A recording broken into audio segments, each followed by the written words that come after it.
Welcome to TTBoy TV. Today, our guest is a film star and a magazine star from the 70s and early 80s. One of the hottest chicks in her time. Please welcome the beautiful Kelly Nichols. Hi, TT. Thanks for coming. I'm happy to be here. Cool. It's been a long time, kind of. I mean, a little time, but between that is a long time. Well, our history is I was a makeup artist for years longer than I was a porn star. So, and I knew you as a star yourself, doing makeup behind the scenes. So. Yep. I mean, I saw you all the time. I know. You're looking great. Thank you, honey. Right? Hey. I mean, I don't think people know. Your age to me, you look like you're 45. 67. 67 is incredible.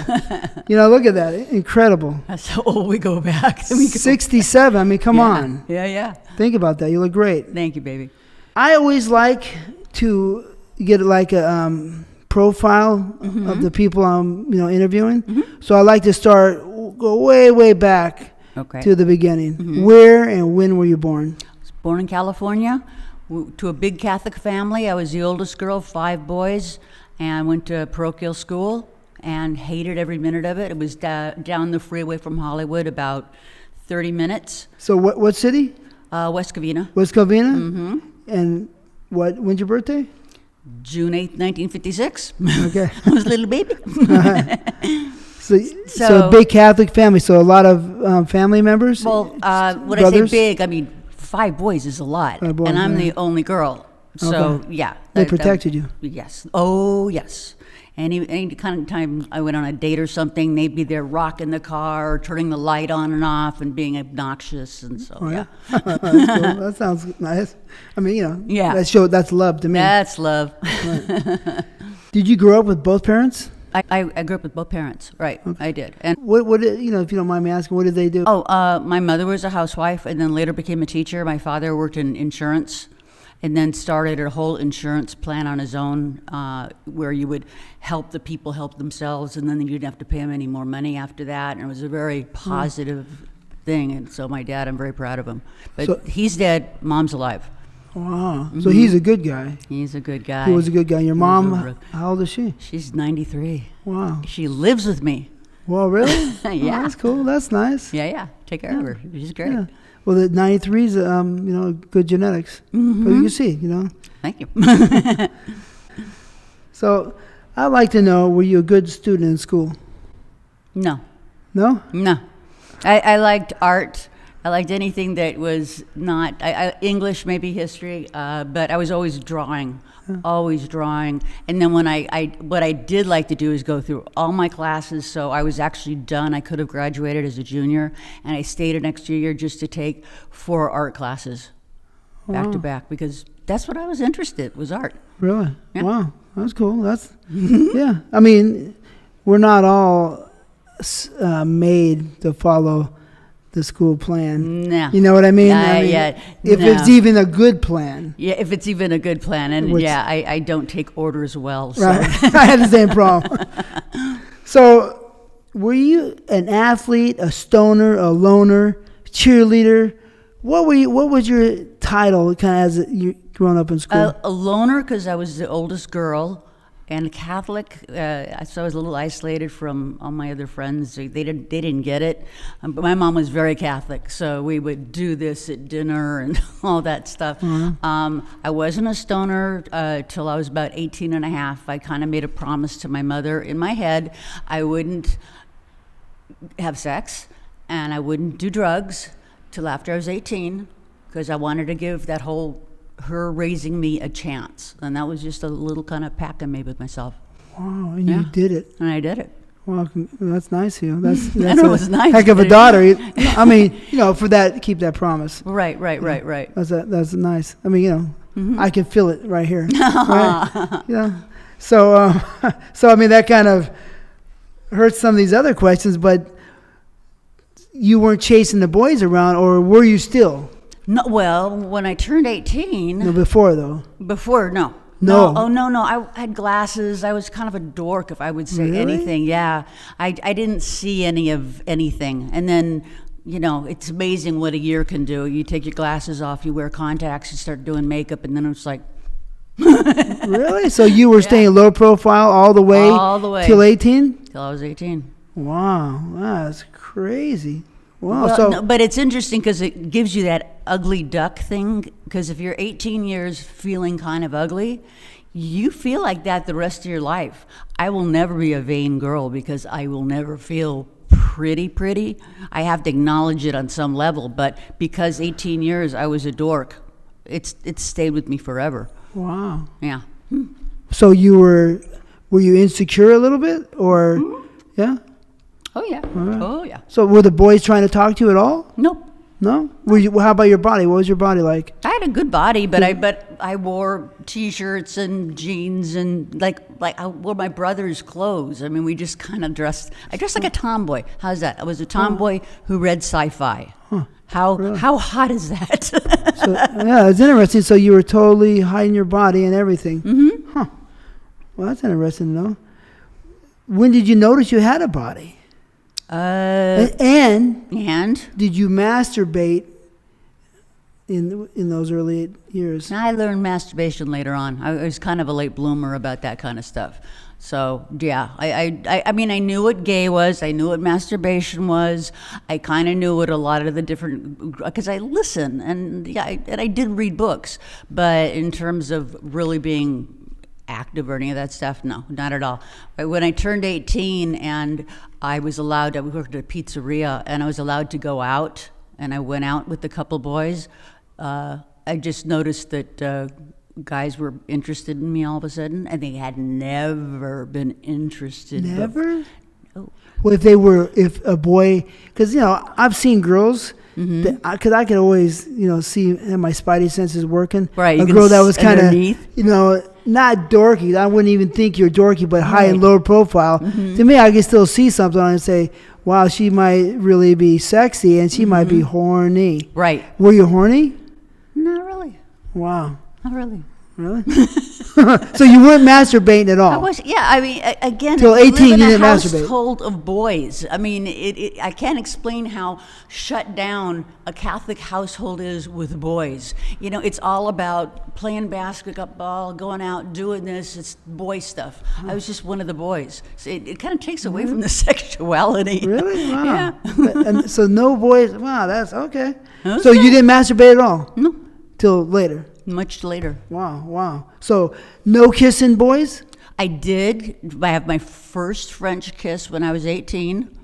Oh my God. And I had no idea what a French kiss was, and he stuck his tongue down my mouth. I'm like, huh? And I liked it, but it was just like, I didn't know what I was supposed to do with my mouth. And so, but of course, I was immediately in love with him, and then I never saw him again, so.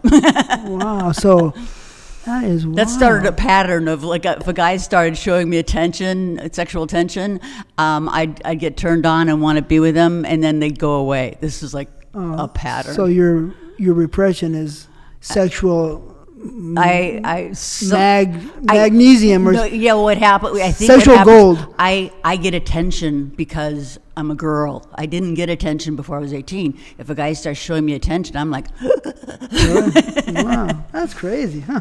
So that is wild. So, were you wet? Did you notice your pussy was wet when you were younger? Or? No. Whoa, that's crazy. I made up for it later. Okay, I've fucked so many people. I've fucked almost as many people as you. Okay, so all right, maybe not. And I'm probably like 13 or 14,000. Okay, I'm not gonna die. But anyway, so wow, that is wild. So okay, so did you kiss a girl at all? Not yet. It all happened fast. Later, like within 6 months. At 18. At 18. Okay. I changed. All right. How old were you your first time? Having sex? Mm-hmm. Which time? Because I faked it about 4 times. Your real first time? My real first time was about 18 and a half. Yeah, I picked the guy out. He liked Star Trek. He played ping pong, and he was 21. And I go, that's the guy I'm going to fuck. And I did.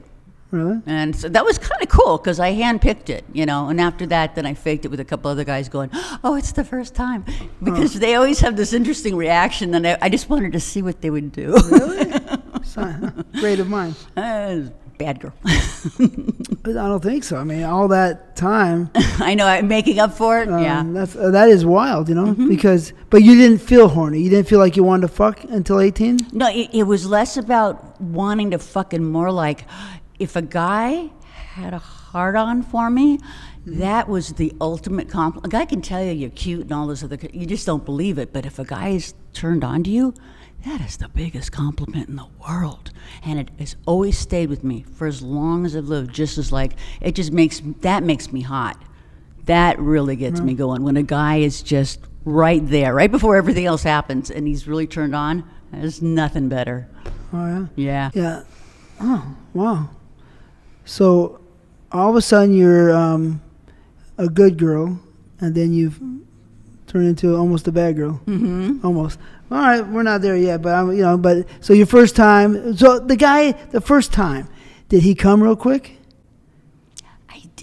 I think he was confused. I don't think he realized it was my first time because I didn't say anything.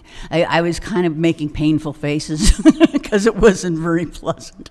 And he did come eventually, and it was all good. He had a good time. It was just, I think it was a little confusing for him because I was being kind of weird. And I didn't mean to be weird. I was just a little bit in pain because the first time you do it, it's a little painful. So, yeah. And was it? And then I burst into tears. Oh, really? Wow. Because it's an emotional thing. I didn't realize it, but after I just burst into tears, then I was like, no, nothing's wrong. I'm fine. Really? Wow. Oh, because you waited so long. It was just an emotional moment, you know? You can't even explain sometimes when these things happen. Yeah. Yeah. I cried in joy, my first time. Nice. I didn't really cry, but I was very happy. Yeah, but you were emotional a little bit, right? Yeah. I was 12, but Whoa. I was just happy to get it going. But wow. All right. So then that's a lot of questions out. So what kind of jobs did you have before porn? Before porn, worked at a pizzeria. Worked at a library. That was pretty much, and then I was going to college. So my job. Oh, and I worked in my father's insurance company. I tried that for like almost a year. Yeah, I really was trying to make it in a kind of a world that my parents might approve, because I knew that I wasn't going to take people telling me what to do really well, but I wanted to give it a shot, which is why I didn't have sex and didn't do drugs. Worked at my father's company, got up at 5, worked till 4:30, came home all the way downtown LA. I drove in with them. It was awful. I worked in a secretarial pool. There was nothing good about it. Nothing. The women were awful. The pay was rotten. The drive was horrible. My father didn't enjoy his job. And so I just saw nothing good about this world that my parents were kind of painting. My mom was going, well, if you keep going to college, and I'm like, college is so boring. It's terrible because you have to get your AA before you can go on and do something. And yeah, I'm sorry, I'm not great at math and science. I'm good at English, but the rest of it is no. I don't want to do this. What kind of grades did you get in high school? In high school, I was a B student. Yeah. Huh. So you were studying what in college? I was just trying to get my AA. Okay. My associates, and then figure out, because there was so much I wanted. I wanted to go right into art school, but I couldn't afford it because that's private. So it's like art school would have been great. I finally ended up going to Pasadena Art College about 2 years ago, just because I always wanted to go there, and I went for a couple classes. It was very gratifying. So you didn't get to. So that was kind of one of your dreams, is to go to art school. Yeah, it really did. Life doesn't always work out. And you know what? Sometimes I think when you're older than me, what I mean? Yeah, you might have more experience, but when you're going down the road, it's hard not to get sidetracked. Right, it's not. You go down a couple different turns, right? Uh-huh. It's hard to stay on that straight line. Your goal. But life will often find a way. Look what happened. Later on, I became a makeup artist. If that's not art, I don't know what is. So yeah. Your spirit can do a lot. Your mind and body and spirit can do more than you think. More than you think. Yep. How did you get into business? I mean, let's say. I wanted to do a spit take. Now, I know you did magazines first, so let's start there. How did you get into doing magazines? Okay. It really goes back to an article I read in the LA Free Press, which was a free paper that went out and had everything from sex ads in it to massage parlors to whatever. And I knew what I was doing. Oh, I ended up also working at a Bob's Big Boy as a waitress. And I was so done with the straight life that I wanted to try something else. And there was this ad for an agency, make $100 a day doing nude modeling. And I went in and... Nude model, so... Who was this? Reb Sunset. Reb. Remember Reb? Not Jim, Reb. Reb. I later on with Jim and Hal Gathu, but Reb was the first one I started with on Sunset. And with, what's his name? Our friend, you just mentioned him earlier, who was a historian. Bill And Reb worked together at this agency.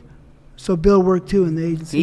Yeah, I walked in and he said, "You're too fat." He what? I walked in and he said, "You're too fat." Really? Really, and I really wasn't. They took Polaroids. Reb thought I was great, but he was just. They were also operating a massage service out of the same office as they were sending girls out on photo shoots. So what kind of massage was it? I didn't know because I wasn't part of that. So Reb, you saw Reb's ad before you saw Jim's ad. Oh yeah. No, I didn't. I actually never. Jim I met later on after I'd already been doing magazines. So Jim and I were friends. He would never really represent me. One of the photographers bought the rights to me because Jim said he owned me, or it was a weird kind of thing. But we ended up being friends, and it was all cool. Hal Gathu was my mentor in terms of being a manager. I heard that name only once or twice. Really? Hal Gathu. Only once or twice, which isn't too many times from all my experience. Half of his stuff was straight and commercial, and the other half was adult. And then he had a whole dungeon in the back room that they shot stuff in. So, he was multi-layered. Trying to make money, right? Hustle. Yeah. So he's part of Reb and you? No, he wasn't part. I started with Reb, and he sent me out on all the low-end shoots you could possibly do. Reb sent you on a low-end shoots. Mm-hmm. What magazine shoots? They often didn't have. They were like they'd have a housewife who'd be like hoovering the rug, and then she'd play with herself and do things. They were like really low-end. But so magazines or video too? No, or not video. Film, video wasn't. No video yet. No, but and film is too expensive at that level. So for $100, they'd send me someplace. Sometimes I'd have a guy chase me around the table because he's an idiot. Sometimes I'd just be in this guy put a wig on me and go, "Okay, do that." And I could tell two other girls had been wearing this wig the day before and doing almost the same thing. And there are all these low-end magazines that are like, I went on and did a lot of magazines that I was on cover, and they were nice magazines, but the first magazines I did for the first year were just really low-end. Not nasty so much, just like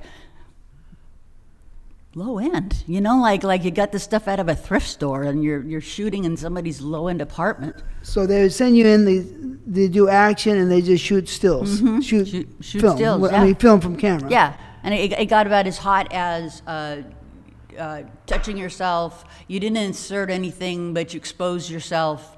You'd bend over, and so it was a lot of naked pink, and that was it. So they show some pink. They did show pink. Open it up and show the pink? Mm-hmm. Okay. So $100. Mm-hmm. And how many? And back then, in the 70s, that was a big deal. Yeah? Yeah. I mean, of course, I could have gotten a better job, but...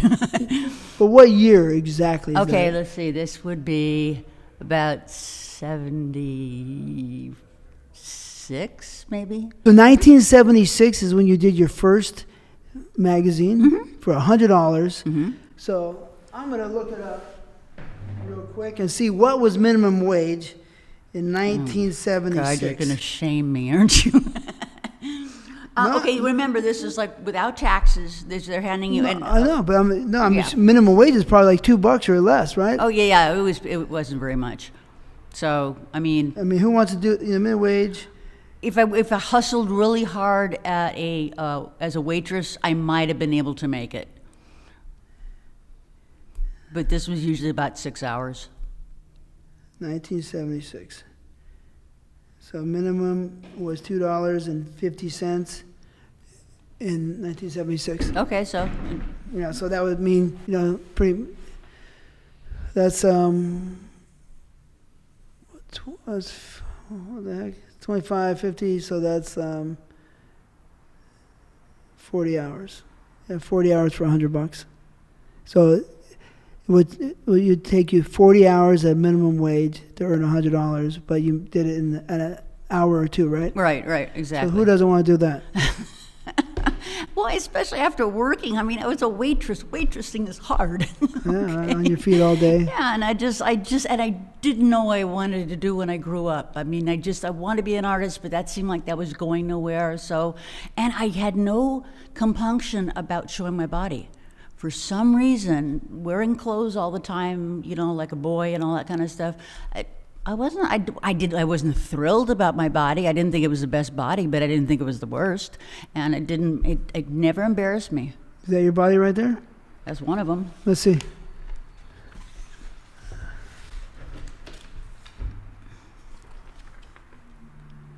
So, Pub. So this is one of the magazines that are like... That later on, right before I became Kelly and during Kelly, the better magazines were picking this stuff up. Huh.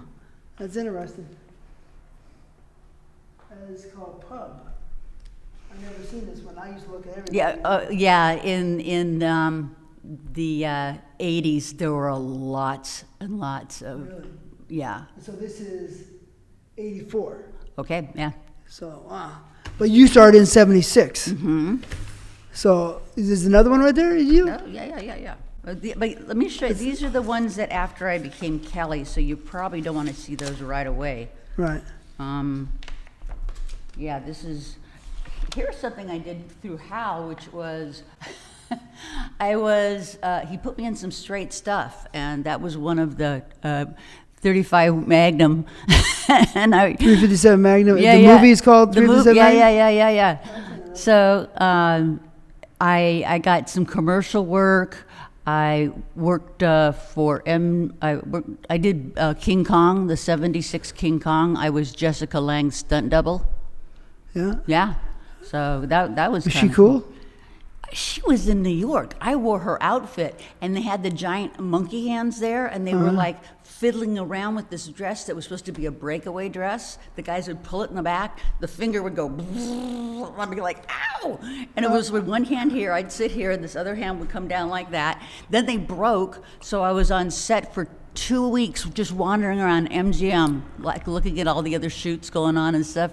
Came back, finished it. Never met Jessica, but that was her stunt woman, yeah. That was interesting. Yeah. That's an interesting world. Yeah. So then how many did you do? How many of those magazine shoots did you do from 76? Did you do 100 or 50 or? My gosh. Because the money was, I know what happened was, what happened was the photographers liked my makeup. This is how I finally got into makeup. So there were enough better photographers that I met that would then hire me, not for a lot of makeup money, but for enough so I didn't always have to do nude shoots. I could come in and do makeup for them and stuff. I'd become kind of a regular. Ken Marcus, Bob Veazey, some of these people, they would use me on a regular basis. So I was making money as a makeup artist and doing the nude modeling before I became Kelly. Wow, so the 76, 77, you're doing makeup? Mm-hmm. Wow, that's a trip. Mm-hmm. I worked for Suze Randall. I mean, it was just, it was word of mouth, because your regular Hollywood actor, makeup artists, they don't want to hear about porno. Too good, right? Yeah, too They good. think they're too good, right? Right. But I cleaned up. Did you? How much were you charging for makeup? Initially, I would be charging like $200 a day. Whoa, in those days? Holy, so you only But charged... I had to do hair and everything, and I had to stay till like after the shoot. I mean, it went up after that, but yeah, I would make about 200. So In 1976? 77 is when I really started doing the makeup. So I had a car, I had an apartment, I had a way of life. I still didn't know what I wanted to do, but you know, I had it going on. That's interesting. That's cool. So that's exciting. Were you excited or what? I don't know. No? Oh, okay. All right. So how many magazine shoots did you do, you think, before you started getting into doing film? Fucking on film? Because there's the ones I did afterwards, the ones before. I had to do at least 350, 300 magazines. And don't forget, they weren't all American. There's a lot of European magazines and stuff that I shot for. In America, they didn't send away for me. They didn't send me to Europe to shoot. I would do the shoots in America, but they went out. So I had a lot of like that. That's a lot, yeah. Huh. That's pretty cool. $35,000. Right? You made it in I guess. Yeah, in how long? I don't know. I started doing the Kelly stuff about 79, so figure it out. At least two years of doing some good work. Oh, so that's pretty good, yeah. So it's like, because what the probably minimum or the median earnings were probably like... Going up a little bit and stuff. No, but you know, if you figure out 40 hours and the minimum wage, that's not the medium, but a little bit more than that. So that's, you know, $100 a week. So that's only $400, so $5,000 a year. It was kind of like the basic. So maybe 8,000 was a medium yearly rate maybe for people to work. And so yeah, you're making way more. I'm making more. So you could do whatever you wanted. Which was good because I was in my 20s and I was experimenting. So. But that's just for the photography. For the photography, but you're doing the makeup artist. You made way more. I did. I really did. Wow, that's great. So you're feeling. I started I've been doing makeup a long time, so now you know. Wow. All right. So you did the makeup. You did that, and then in 1979 is when you made a decision. Did you before you did that? Did you do any hardcore? I did one hardcore I didn't tell people about because I broken up with. I had gotten married briefly, and it was a very bad, volatile thing. And he moved to New York, and I needed to do something different. So I needed to make some money. I needed to move. So I agreed to do. It was basically a little book. It wasn't even a magazine, but it was the first hardcore I'd ever done. Didn't bother me at all. The weird thing was, it was just like, okay. No problem. I just never had that line crossed that, oh, that's too much. Or my mom might say something. Probably because my mom never talked about sex to me, or my dad. So I don't really have a feeling about how they feel about sex, other than I should probably save it for marriage. Other than that, I don't have any dirty feelings about it.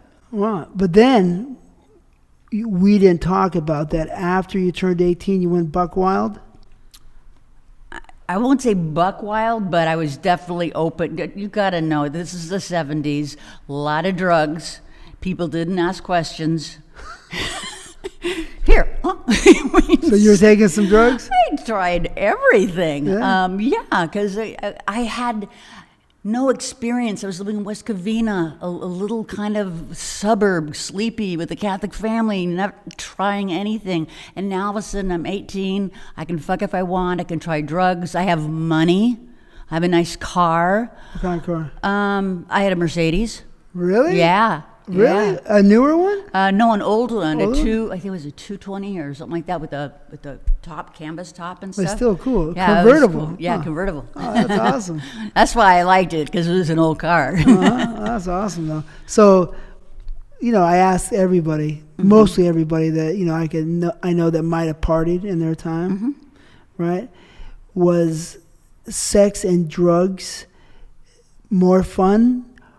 And what was your drug of choice? I really liked mushrooms and LSD because I liked where my head would go. But in terms of day-to-day drugs, I think alcohol. I liked alcohol. It made me feel brave, made sex for me easier. So that unfortunately became more of a drug of choice that followed me, because that was just, it was part of my makeup. My family is from that kind of background. And that, I'm trying to think, did any other drugs?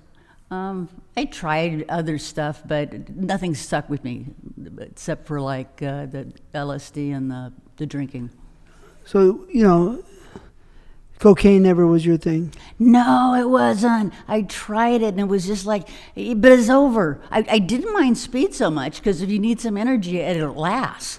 But you do a little cocaine, you're like, and it's gone. I thought that was the stupidest drug. So and basing is even worse. Which one? Basing. Oh, basing. Oh, so stupid. I want to chase. You tried it?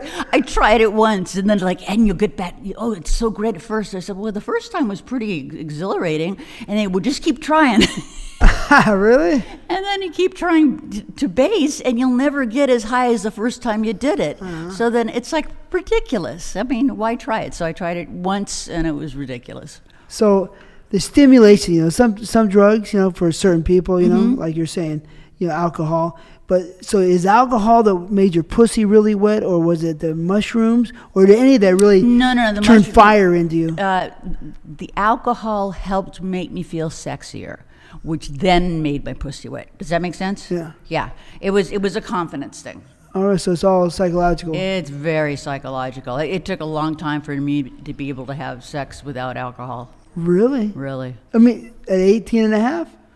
Mm-hmm. So at 18 and a half, you started drinking, then you started getting wild? You're saying wild, and the time frame was wild. It's the 70s, it's disco, everyone's doing drugs. It was wild. No. So it wasn't like I was particularly wild. Everybody was nuts. So what a great time, huh? Yeah, it was. So how many guys, how many guys would you fuck a week? Was it that? Well, I did like to go to bars and dance. I went by myself. And I'd meet everything from gay guys to dance with to a guy that I do a one night stand with. I had no problem. I thought one night stands were the best thing in the world. I thought we should stick with that. Really? Oh, yeah. Wow, that's cool. How many? How many one night stands do you think you had? I don't know, because there was a lot more acceptable in the late 70s. People were like a lot more like one night stands cool. Like really? it, see you later. Wow. They got a little bit more clingy in the 80s, but the 70s were pretty cool in terms of one night stands. So I had quite a few. 1,000? No, I wouldn't say 1,000. No, let's say I'd maybe at least twice a week for years. For a couple of years. Sometimes a little bit more. Maybe I'd go to a gas station and see a guy that I really. I have done some nasty shit. I've seen this one guy. He was so cute. I could tell he was packed. And we went into the back of the gas station, and then there's just all this like greasy thing, cloth laid down and everything. We just grabbed each other, laid in and fucked in this greasy back gas station, and I didn't care because he had a great dick. So. Really? Yeah. Did you like big dicks or regular dicks? I did then. Like I did then. dicks? I think sometimes they can be a little awkward if you want to try doing a lot of stuff. But I think when I first started fucking around, I liked the full feeling. The full feeling. That's a good one. That's cool. So then, so that's like twice a week is like 100 a year. At least, yeah. So maybe 100 to 200 for a few years. Yeah, for a few years. Again, it was very popular. People were fucking a lot. Oh, yeah, I'm not judging. Rabbit. No, I'm not judging, but I'm just saying if you'd lived during that period, you'd see how it was just freaky. People just fucked. I love it. It's a beautiful time, right? Right. This is before the 80s, AIDS, and all that kind of stuff. The 70s were like guilt-free. Too bad I didn't stay. I don't know if too bad I didn't stay away, because it's nice to have a partner that is not going to go do dirt. You know what I mean? Have some confines, yeah. But it sounds like when you're young, a great time. But I'm from the '80s, so the '80s girls are still having a lot of. Oh yeah. No, fun. it was still really good. I thought the '80s were fun, but the whole AIDS thing kind of kicked the shit out of a lot of that stuff. So. The what? AIDS thing. AIDS thing, yeah. Because I was living in New York then, and it was really rampant, so it wasn't as much fun.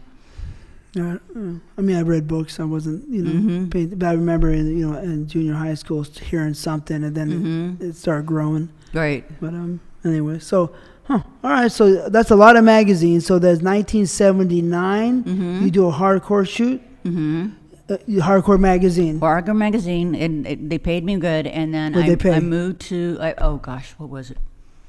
It was about probably 7,000 or 8,000. What?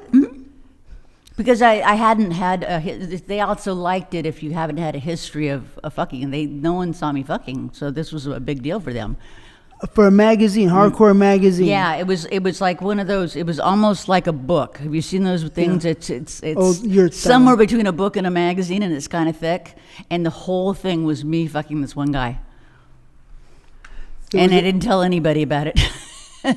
The company Private had books like those. Yeah, Private. You see Private? They're from no, Sweden or something. Yeah, I know the ones you're talking about. Yeah, similar. Yeah. Anyway, so $7,000 or $8,000. Was that because you already did so many magazines and you were were you a magazine star kind of? I was a little bit of a magazine star, but I hadn't done any hardcore. It's sort of like in the old days, if the girl didn't do anal and her first anal, it was a big deal. So kind of like it was like my first vagina, and that was a big deal. But had you done Penthouse already? Not yet. Not yet. Yeah, I didn't. Right. I did Penthouse and those things a little bit later on. Oh, that's wild. So $7,000 or $8,000. That's a great check. That's great money. Incredible. All right. So then you do the hardcore shoot, and then you have no guilt. You have no feeling at all. Right. You're like a assassin kind of. Right. Oh, a hit man. You're right. Around 79, before I moved to New York, because I was still with this idiot, I did do Penthouse. I did 2 Penthouse. And Penthouse back then was like Playboy. It was clean. They weren't doing pissing videos or any of that. It was a very kind of classy magazine, and it was hard to get in. So I was really lucky. It made me feel great. If I ever had any doubts about maybe I wasn't good enough or something, when I got into Penthouse, it was like... Wow. So with Bob Guccione was running it then. Did you meet him? Yes, he did. Yeah? He's a nice guy. Yeah, he's a nice guy. He's a kind of stylish guy, right? Yeah, he's a little fast talker. He's fast. Yeah. Did he want to get some action off you? No, he already had a bunch of girls. I mean, you're just like going to Playboy. I would go there with girlfriends and stuff, but I'd never stay because, Hef had his girls and stuff, and if you stayed too long, he'd probably tap you on the shoulder and want you to go upstairs, and didn't want to do that. Whoa, really? Oh, yeah, that was the thing. That was like on their Saturday and Friday nights, they'd have movie night, and you'd sit there, and if you got that means that he's interested in you, and so like after the movie, you're invited upstairs. Now, if you go there a couple times and you get tapped and you don't go upstairs, you are no longer invited back. That's the rules. So you would get in and get the fuck out quick? Get the fuck out. Was it cool then? Tan in the afternoon by the pool and stuff, and hang out and eat great food because they had a great kitchen and stuff, and then get out. Yeah. Did you see him eyeing you a couple times? Did I see who? See him eyeing you a couple times. Not so much. I just saw him. He just wandered. He was an observer of life. If you read his stuff, he watched everything. And he was always in the corners watching things, Eventually, they would all culminate in his bedroom, but he was just, he was the watcher. So, and this is the early 80s you're there? This is, let's see, this is still in the 70s. 70s? So the Playboy is hot. Playboy is very hot. Playboy Mansion, is hot. Yes, it's hot. They got the Playboy clubs in Chicago and probably LA, right? Right. And you want to hear something funny? I've been working for my brother. He's a painter, and I'm doing this field work. They're working on the Playboy Mansion. They're tearing it down and building it up again. The thing is so small when you actually look at it. It is really small. When you first go, it's like a mansion and the grotto, and then you look at it, it's like, that's kind of dinky. Right. It's really. I was there a couple times. Yeah, you know what I'm saying. I was it's not worth all the press. Right. But that's a different point in time. Yeah. Yes. exactly. It's a different point in time, and the girls And there was nothing like Hef before that, so it was a big deal. and the people appreciated the beauty of the women. I don't think They they did. appreciate them as much as then. Back then, it's more a mysterious mystique, Right. The Playboy girl. Well, the they're girl next pretty, door, he always tried to make it like that. right. Yeah, But that's true. they were supposed to be pretty girls, right? Supposedly, but But my he co- had other magazines. I was in which is a Playboy magazine, and I loved it because you had to be a good enough model to be in it. But it was basically somebody turning a hose on me, and in this tile room, and my underwear kind of coming off because of the water and stuff. Not the girl next door, but it was a Playboy production. So that's what they did. my cousin was a Playmate. Oh yeah? All right. Second cousin, older. She married Paul Mitchell. Paul Mitchell, the hairstylist. His John Paul, whatever. John Paul Mitchell. Yeah. Oh, wow. Anyways, yeah, she's still there. She would be on all the billboards all over. Wow. But anyways, so did you meet any actors, any high level actors, non-porn, at the Playboy Mansion and say, hey? They were there at night. Certain, but like I went to one of the lingerie parties, the overnight parties, and there was. I'm trying to think of who all was there. I want to say William Shatner was there. There was a lot of sports stars who I didn't know so much. Didn't care? No, I didn't care. But art is in film. I met Robin Williams, and he did like comedians, so he had comedians come and stuff like that. But the Hollywood crowd were the funny thing in the 80s, they were all on drugs, and Playboy was really kind of anti-drug. I mean, they kind of allowed for it because they didn't want to kick a star out, but it wasn't really easy to cop drugs. So the stars would be there for a while, then they'd leave, get drugs, sometimes come back, sometimes not come back, because it wasn't like going to a club where you could do as much drugs as you want.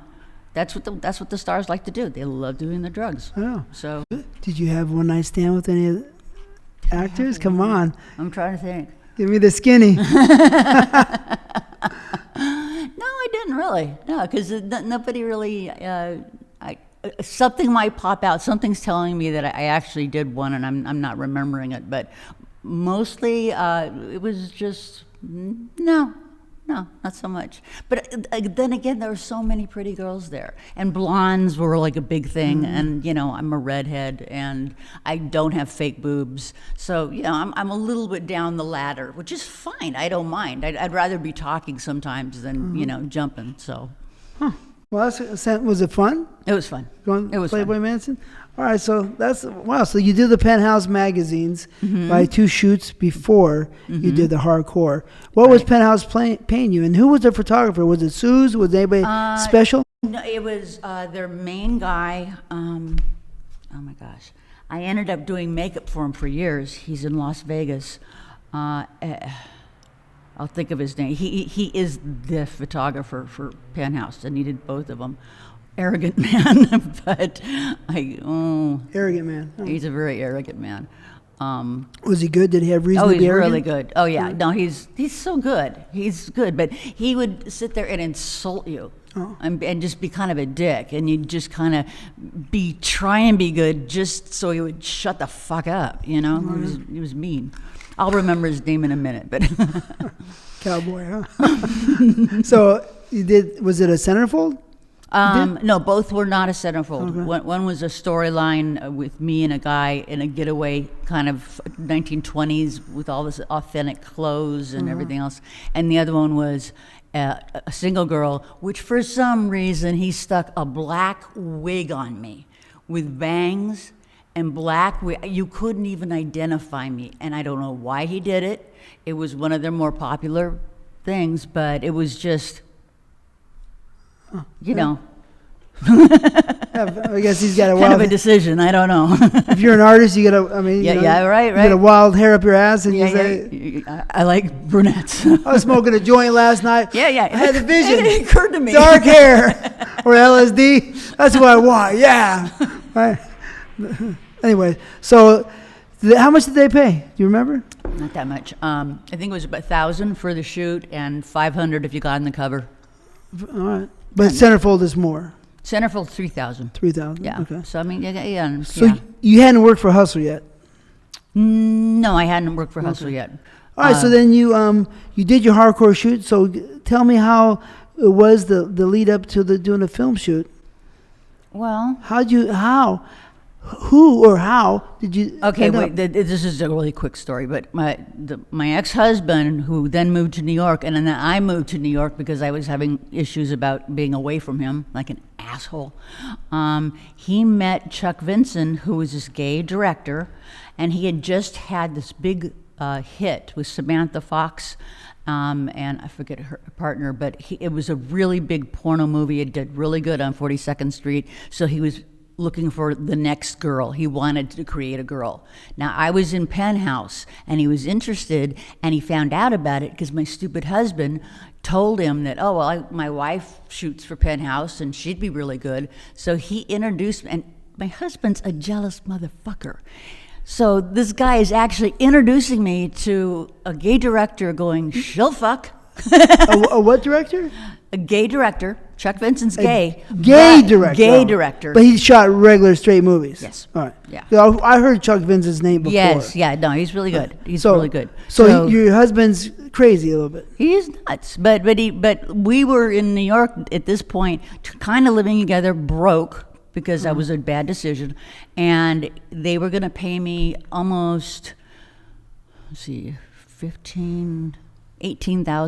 $18,000? Yeah, but it involved, it was going to be a long shoot because I had to go over to Europe and do some shooting in Europe, because it's about a girl who goes all over and finds the world's best lovers kind of thing. So that was promised to me. Then he got himself, my ex-husband, they were going to pay him $1,000 to be one of the guys. After the fuck. On the thing. So, I mean, I normally would not have gone after being a porn star because I was offered it a lot when I was in California.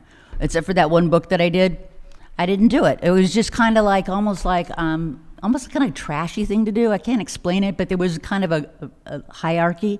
So when he came to me, we needed money, and the fact that he was okay with it was like, all right, I'll do it. And they liked the fact I was a Penthouse, and they named me, created my name. I was be the next porn star, you know. So it was supposed to be a thing. They named your name? Yeah, we went to Sardi's, the restaurant, and we sat around with Tom Collins till about 5 a.m, coming up with names. And someone said Grace Kelly, and then someone said Kelly, like the name. Let's think of another one. And they were like throwing out things, and someone said Nichols, cash, dime, Nichols. Oh, okay. Kelly Nichols. There you go. Because there was a Chrissy McNichol happening right around that time. Did you? Remember Chris? No, but a straight, actress. Chrissy McNichols. Oh yeah, with the K. Yeah, right. Like close a little bit. Close enough. But it didn't come from that. It came from Tom Collins drinking. Okay. And then we started shooting the film. We went to Europe first, shot. So there was $18,000? Yeah. They paid They gave me $4,000 down just to get on my feet, and then they started shooting me with Randy West. And this is your first? My first big, it was big. Whoa, that's big deal. That's wild. We went to Italy, Zurich. Randy West went with you? Yeah. We all went. He's we drove a cool guy. through the Alps. We were in Switzerland, and we shot stuff all over, but we didn't shoot any X. We were just shooting exteriors because it was kind of a love story. So we shot all this stuff all over. It took about 2.5 weeks. Came back. Then we were going to shoot the X stuff, like inside the hardcore stuff. In fact, Jack Wrangler, that was Samantha's partner. Samantha Fox. She looked, sorry to cut you off, but sure. She looked like she was kind of sexy. Yeah, she was. Oh, yeah, Samantha was very sexy. Yeah. And Jack Wrangler is very gay. And he was my first guy I ever had sex with. Oh my God, really? Wow. I had no idea he was gay. I had to go around the car, and I was supposed to give him a blowjob. It was a real simple thing. And as I'm going around the car, someone said, he's gay, right? And I'm like, What the fuck? Why they? On my way around the car, I find out he's gay. So I'm down here, and I'm trying to be really cool. And I go, okay, Jack, you just tell me how you like it, okay? I mean, if I'm going too fast, he goes, no, just put your head down there. I'll make sure it works. He just went like that. It was my first guy, was a gay guy, and a wonderful man, a really great guy. Yeah. He performed? He performed, and he was in a lot of, before the whole thing about AIDS came out, he was in a lot of straight films. Yeah, it was a thing. So was he doing gay movies too? He was doing gay movies too, and he also did straight. Yeah, and back then it was not a problem. No confliction. No confliction. When I came around, there was confliction. Oh yeah. Well, part of that was because of the AIDS thing and the infection, but I think, and just maybe prejudice. But there wasn't that much prejudice coming off the 70s. It was a smaller industry. Yeah, smaller industry. You didn't really have the right or maybe the entitlement to make noise. Maybe. Right, and also a lot of stuff was closet. People were gay, but they didn't go out and talk about it. But people will put up with it. They just, as long as you don't talk about it, everything's fine. So it was almost like that. So Randy West, so they paid him good to go all the way to Europe with you. Mm-hmm. You said Switzerland and other places? Yeah. Italy, Paris. Wow. Oh my gosh, I was, how do you, it was worth more than the money they paid me, was this experience. It was so much fun. It was so great. You had a great time? Yeah. And what was the name of the movie again? Bon Appetit. Bon Appetit. Mm-hmm. So Randy West was the best lover, and he was your lover?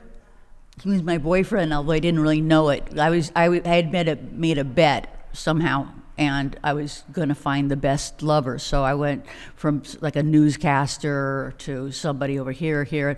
Ends up Andy was the best lover, and that was the end of the film. At the same time, we're shooting a second film called Lucky Stiff, with me and Andy in it. It was also shot all over Europe, so they got their money's worth. Oh. They did not pay me extra for Lucky Stiff. Yeah. Or he admitted they double dipped. Double dip. Well, they got sometimes you gotta do what you gotta do. Yeah. That's interesting. So did Randy West fuck you good? He was okay. Okay. Yeah. You liked him bigger? No, not the bigger. He's no, you like bigger dicks. His dick is just beautiful. He's just very straight. Very what? Straight. What does that mean? Like suburban, straight. He lived in White Plains, and he liked his spaghetti sauce without cheese, and there were just things about him that annoyed me. Oh, really? Whoa.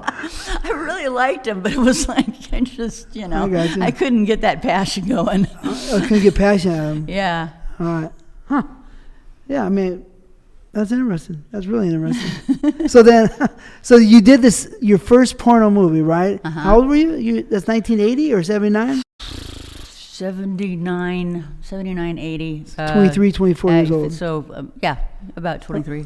So then you made that money. Were you excited with that money, or did your husband help you spend it? Well, I moved back to California because I was done with Barry. Barry, the one who got me, then came to me and said, give back the money to Chuck Vincent. We're not doing this. And I go, what are you talking about? He goes, I'm going to tell your father you're doing a porno if you don't give the money back. I go, you son of a bitch, you were the one who introduced me. It was your idea. I thought you were okay with it. He goes, well, I'm not. I said, fuck off and die. And then And so he went where he went, and I anticipated a call with my dad, and I said, Barry's being like a real weirdo, and he's doing a lot of drugs. And somehow he thinks I'm doing porno for the Italians. So if he calls you, just don't worry about it. So, how did you feel after you did the shoot? I was back to where I was. I was like, well, what do I do now? I didn't know what to do. Now I'd crossed the line. I was officially a porn star. They wanted me to do more movies. Who wanted you? Chuck, the people involved with Pussycat Theaters. They all liked me. These guys, they were owners and distributors and stuff. I'd go out to drinks with them and hang out with them. I was with the guys. They were great guys, but they wanted me to be their star. And I'm like, I don't know if I want to do it. And then the Pussycat guys are like mob guys, right? No. No? Pussycat Theater was a chain of theaters. No, but they're mob. Okay, run, yeah, I okay, thought. yeah. Irving Glass and Eddie Castano and. I mean, I wasn't around, but I've heard stories. Yeah. They were basically, but I mean, they were and they weren't. They weren't like the money. They were actually handling the legal part of it. So Okay. yeah. So anyway, I was living in California trying to figure out what I was going to do. I went back out to New York, did one film for Chuck Vincent called, I can't remember right now, but it was one of my favorite films. I really, really liked it. And I got to do a girl, my first girl, and I also did a scene where... That's the first time you touched a girl in the movie. So no one night stands with a girl ever. Okay. No, it just wasn't around. I'd be up for it, but it just wasn't around. And so games women play. And there's this one scene in which I am very proud of. People are playing poker. Ron Jeremy's in it, and there's a few other actors. And I'm supposed to come in and kind of distract them, and then eventually sort of look like I'm doing a gangbang. So this is, again, I hadn't done anything like this before. And Chuck just said, go for it. And so I walked in and I just circled the room and I talked dirty. There was a light hanging here. I hit the light and it's going swing, swing, swing. And I just told them what I was going to do to them. And I just talked so dirty. And like how I was going to take them in my ass, and I was going to lick them, and they're like, "You're going to take them in your ass?" I said that, and they're like, they're screwing with the stuff, and they're like having a hard time paying attention. And at some point, I just go, "You guys want me? Take me!" And they pull me on top of the thing, and then I basically had one boy in my pussy, two on a hand, and one in my mouth. That was my first kind of gangbang. It wasn't really, because I wasn't really gangbanging, but I was. So back then, that was a gangbang. How was it? What I loved was Chuck let me just riff. I got to just talk, and I felt like an actress. And Chuck got to see that I could act, which is why he wanted to use me further on as an actress, because he saw I could really project, and that was like a really big thing. That was a big deal. In those days, actor in porno was a big deal. So a good actor. Because they were movies. They would go to theaters. It was a beginning, middle, end. There was a script. So, I mean, like now we just go right to the hot scene and that's it. Nobody really talks that much. But back then, it was all scripted. So you needed people that could somehow handle the dialogue so it wasn't completely stupid. It wasn't that you had to be a good actress, just don't be a bad one. Your first movie, did it get great reviews? And it got good reviews. It do well? It didn't do, the next one got better. Games Women Play. And then the third film, I'm still in California, and they decide they want to do this huge film with Jerry Butler, and they're going to do, Chuck wrote it. He was at his peak. He was on top of the world. No. Chuck Vincent. Okay. His films were doing great. Okay. I was one of his main stars and stuff.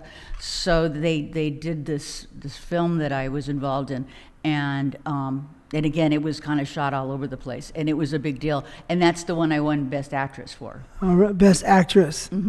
So, did you get the big money again, or no? It was good money. Yeah?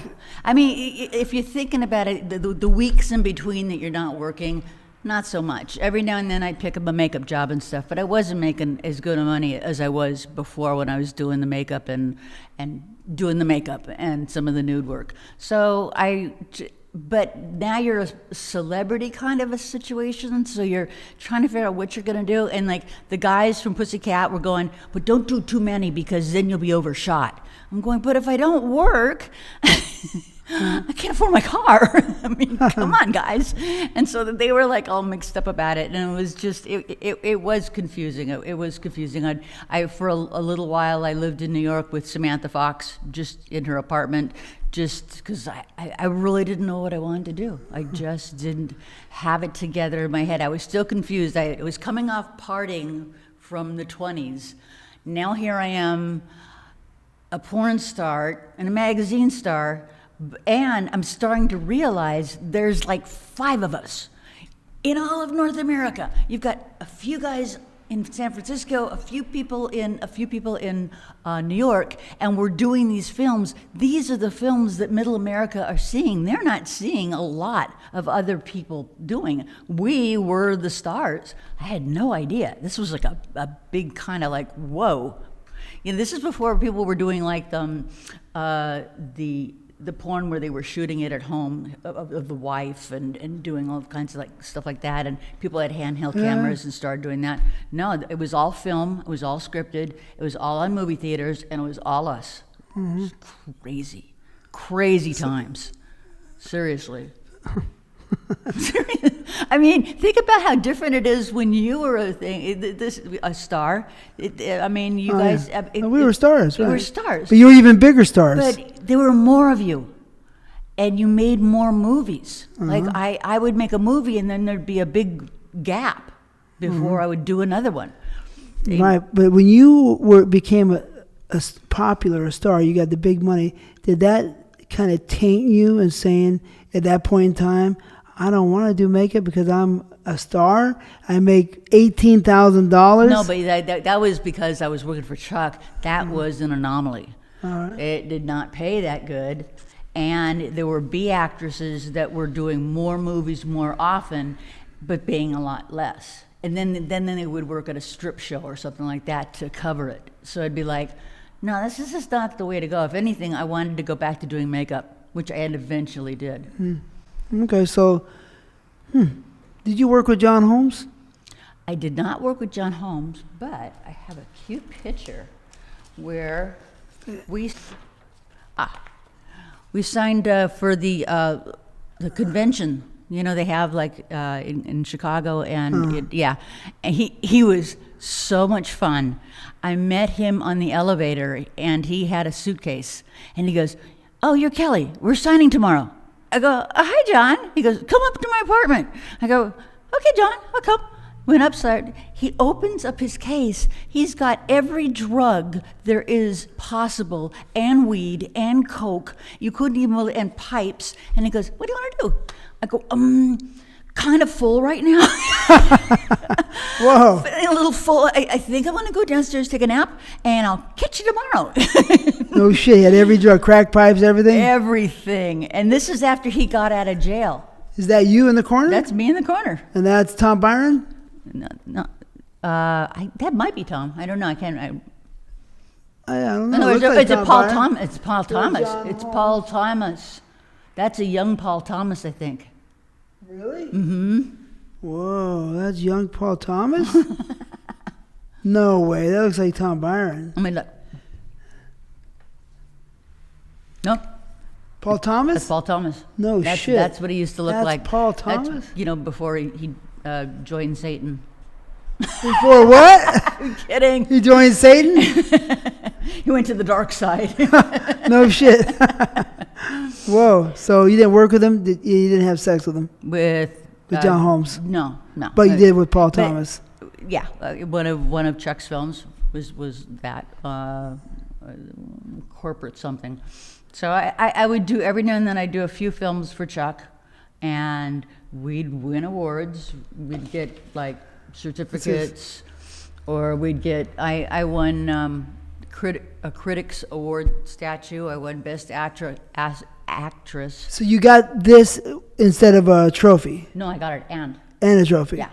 So this is, Kelly Nichols has been nominated for Best Lead Actress in Roommates for outstanding contributions as a finalist in the 1982 Erotic Awards. And then I got a second one for another one. So this isn't winning, this is just a nomination. Right.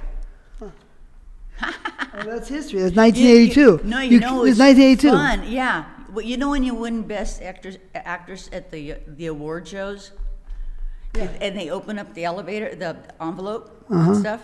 I saved the envelope and everything when they opened it up and they announced Kelly Nichols won, and I had to like walk down. It was the Ambassador Hotel in LA, which is something from the 20s.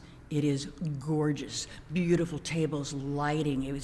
And I walked down, and I did my glasses on, so I got to the steps, and I started doing this, pretending like I'm going up the steps because I couldn't see. And I got up there, and I thanked my mom and dad. We heard that before, right? Yeah, right. Oh, that's Stupid. fucking, you get nervous up there sometimes. So, did you win more awards? 2 of the critic awards, and then a bunch of stuff from VCA. They give you medallions and lifetime achievement, and I had about 8 or 9 different awards. So you had the lifetime achievement. Some kind of medallion that they gave me. You get a silver medallion? Mm-hmm. So I was there. Oh, they gave me one of those. They gave you one too? And then there was one that was the critics, no, not the critics, the... Night of the Stars? Not the stars, where it's like a heart-shaped thing, and it's from... Oh, that's the XRCO. Yeah, I got that X-Rated Critics Organization. Yeah. Bill Margot and Jim Holiday used to run it, right? Right, I remember that. And then what I did was I took them all, and I wanted to get them away from my kids, so I put them in a box. I had a fan in Florida, and I said, just hold on to these for me. And then one day I said, can I have them back? And he sent them back, and everything was broken. Everything was broken. The little erotic award. I was just those are priceless, kind of, you know. Well, your time, in the sun. I looked at them, and it meant something at the time. So I like them. I kept them. Mm-hmm. I like a lot of them. Mm-hmm. But so did you have orgasms on film? Twice. With who? Once with Michael Knight, who he's the one who looks like Superman a little bit. He looks like Christopher Reeves. Never saw Michael Knight, huh? Yeah. I've never even heard that name. He's not bulky, but he's got a cute face. But it was just one of those. It fit right. We're really working, and it was just like, holy crap, I'm gonna come. And I always tried not to come because I always thought I made stupid faces. So I'm not going. That's crazy. I don't want to howl at the moon like that's what I want to do. And the other one was Jerry Butler in what's the name of that? In Love. This is the one I won Best Actress for, not the other one. This one. Yeah. In Love. And Jerry Butler. I don't even know if I can show this. I'm gonna cut this part because people are. The guy that did that does books for erotic or housewives, and he did that as a favor to Chuck. Oh yeah. Yeah, wow, it was pretty that's cool. It's, I like it. It's not bad, right? Look at Jay Butler. Looks like a stud. He does. He was in that good a shape. He was in that good a shape. He really was. And he was behaving himself. Was he? Yeah, he was. And we were doing a scene, and Chuck decided he didn't want, because he thought it was romantic, he didn't want a cum shot. Oh, God, really? Oh, yeah. And Chuck was like, this is going to be RKO, and this is going to be great, and there's going to be love, and all this. And it was like, so basically, we fucked till he acted like he came inside me, and then we hugged. And I can't imagine an audience going, that's it for me. I mean, seriously. And what happened was, because we were fucking so long, it, again, felt good. And so we went at it. And then when he acted like he came and everything, I am so ready to come. And he's on top of me. And one of the crew throws us a wet towel. It lands on Jerry's face. And I said, just keep going. And the crew left, and I just said, just keep going. Wow. And I finished off, so twice on film. And that's very deliberate, because again, I think I make kind of silly faces. So, and I like to act. I like to act with talking. I like to act when I'm being sensual, because sometimes I don't always feel it, but I know it looks good. You know, it's that awareness that I think I'm really good at, and that's part of that is also sex. You know, I mean, when you're having sex and you're gripping the pillow really tight. Oh, did I move it? Okay, but you know what I'm saying? You're gripping something really hard, and you're just ready to blow, and that conveys passion, and that really, I just think that's such a beautiful thing, and I think it's sometimes some of the stuff we've given up with the little short things that we do now, because it kind of, humans love build. They love to be built up. Yeah. They do. You know, start from here, end here. It's like a puzzle. That's what we did. I mean, I think we did a little too long doing a whole movie. But It's like a puzzle, I think. Yeah. Right? You know, you put the puzzle together, and then you reach a point where you're so excited. That's what I think. You know, if you look at the girl's body, she walks by, she says hi. Oh, you know, it's just every little step is important. It builds on itself. Yeah. It's prettier. It's nicer. It's prettier. And if it's not there organically, you can make it part of the thing if you're a good actor. You know, I know you know this because you've been on, you make someone feel good and you draw them in, and it's going to look great on camera. It just will. Yeah. Really Tell them a lot believe of different things in their ear, you know, whatever, all of it. So, can I ask you a question? Who you think was the best actor in those days? You know, not the awards. You know, you had Paul Thomas, Jerry Butler, John Leslie, Jamie Gillis, Howie. Richard Pacheco. Richard was probably the top. The other guys were just a little bit short of corny. They didn't mean to be, but they were like served up as beefcake and big dicks. Paul Thomas had a quirkiness around him that was kind of fun, and he could kind of evade the ham bone thing. And Robert Bullock. Yeah, he was good. He was actually a really good actor, but he only did he was more of a character actor than like that. So yeah, I would say Richard Pacheco. It was just the thing. Yeah. I thought Jamie Gillis was supposed to be the top guy. Oh, Jamie was interesting because he was layered. Jamie was Jamie. I knew his girlfriend back out in California, Serena, and I knew they were together, and I knew that she was a dominatrix, and so that had to make him something. So later on, when I met him in New York, and we worked on the Games Room Play or whatever, he had this whole scene where he was supposed to like be this nasty guy, and he was having these guys rape me with a Coke bottle and doing, and they didn't show it, but it was just like a nasty scene, and it was supposed to elicit kind of like a response, and he's talking in the corner, and he's being really creepy. And I've seen a couple other films where he's been like really dark, and that's kind of good. We have a range, you know, it's really cool. I ended up asking him out. I said, "You want to go out tonight?" And he goes, "Yeah, sure." I said, "Let's go to Plato's." I had never been to Plato's Retreat. The Swingers Club. A horror show. There was scum on the pond. The food was grossed out. The lockers didn't even lock. So we went in one of the lockers, and I said, "Okay, now what do we do?" And he goes, "I don't know. What do we do?" I said, "Get on your knees." And he goes, "What?" I said, "Get on your knees." He goes, "Oh, how did you know?" And he got on his knees, and I put my hands around his neck and I started choking him because I knew that was his character, because I knew Serena, and Serena is a true dominatrix, and it just totally worked. Now, if I had been wrong, it would have been a horror show. Wow. But as it worked out. Wow, that sounds pretty good. That's cool. That's nice. That's a great story. No, we've been friends ever since. Yeah. I like Jamie. He was cool. Yeah, he was cool. But at the end of the day, you're saying Richard Pacheco. Yeah, I would. But John Leslie won so many awards. I know, and I worked with John, but John was, think of, what is the Mountie, the cartoon Mountie with the chin? Dudley Do-Right.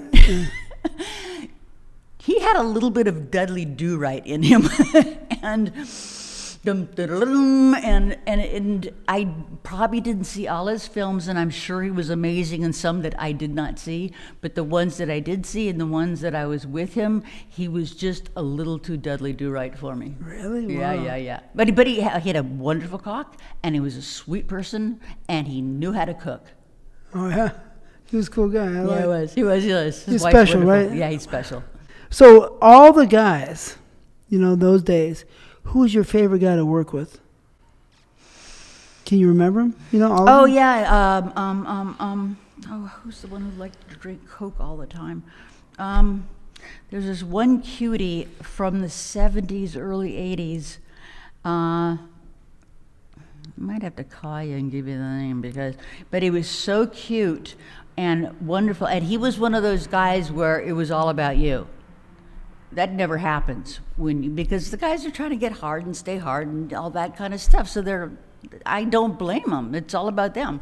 And he was about just making you feel comfortable. And the only thing he ever drank was Coke. I'd never see him food, drugs, nothing. He just drank Coke. And I was in about 3 films with him, and because he was so, it's about you. But he's a popular guy or not really? Yeah, he was big enough then. I can run some names down. Okay. You got Joey Silvera, Jamie Gillis, John love Leslie. Joey's cute. He's funny. Joey's funny. Yeah, give me names and I'll Jerry I'll Butler. Jerry Butler's great. Randy Savage. Randy Spears, of course, but that was before your time. Randy Spears he's after is your time. talented. I did makeup, and I watched him work. I think he's one of the most talented actors. Seriously. Yeah, but that's before you're before his time. But you had the Arbola guy. Arbola was a good actor. You had your guy Robert Bullock. You had Richard Pacheco, but you guys didn't work together. No, right? we worked in a movie, but we didn't. No, we told you what happened, right? Like, no, you heard about it. It wasn't working. So it was work because we got paid for it. No, it wasn't working though. I thought his dick wasn't working. I thought that was the story. No. Oh, okay. We were on the same. He thought I was gay for some reason. I thought he was cute, and we worked in a dialogue and everything, and then we sort of kept in communication. And then I told you, years later, a photographer boyfriend of mine shot us together, and we're fucking and having a great time. And my boyfriend is jealous as fuck and kept interrupting us and being such a dick. And we're like, I'm so far away from this boyfriend, and he's being so jealous, and I hadn't seen Howie in a while, but he and I have this weird connection. We've been really inappropriate a couple times when we've met on the side and just should not have, or at least molested each other. He's got a great intelligence. We just have something going on. And then I said, come to where I'm staying, because I was living in New York. I said, come over, and he came over, and we played, and we did role playing, and I won't even go into it because he's my friend and I'm not going to go into it, but we did role playing, and we were up all night just having a blast. And it was great. I hadn't seen him in 5 or 6 years. Oh yeah. It's like, is that so great when you can meet up with someone and do that? Yeah, but it sounds like a connection. This is the part of adult that is fun. This is not what you find in real life, but I fucked you years ago. I still have this feeling for you. Let's do it again. I mean, that just doesn't freedom. exist. Just it's this business. Yeah, the freedom, right? The freedom of being free. Freedom of being free. Yeah, without any kind of parameters. Right. It was just for me it was one. I understand what you're saying. Mm-hmm. So. Can you remember? I can't remember what guy you're talking about. Yeah, and I will call you and tell you because So it's just it's one of those guys that, he worked with Chuck Vincent. He was. You'll love this story. This is a good story about him. Anyway, when I was living with Samantha, he decided that he created something. So he had a Hitachi attached to his chin. He wrapped it around his head, and he came over and gave me and Samantha head with the Hitachi going like this. Hitachi, what's that? It's a vibrator. It's about this big. It's I remember those things. Women's favorite. The little No, they're not little. Well, they're big, but just like a. There's a ball on top. Yeah. They're this long. Uh-huh. Every woman, you got to remember this because I still have my Hitachi, and it is the best. It is the best. We've all agreed on it. We talk in our rooms and stuff. Hitachi, Hitachi, Hitachi. And it is the best. I remember the big wand, kind of. The wand. They call it the big wand, yeah. So, yeah, I remember.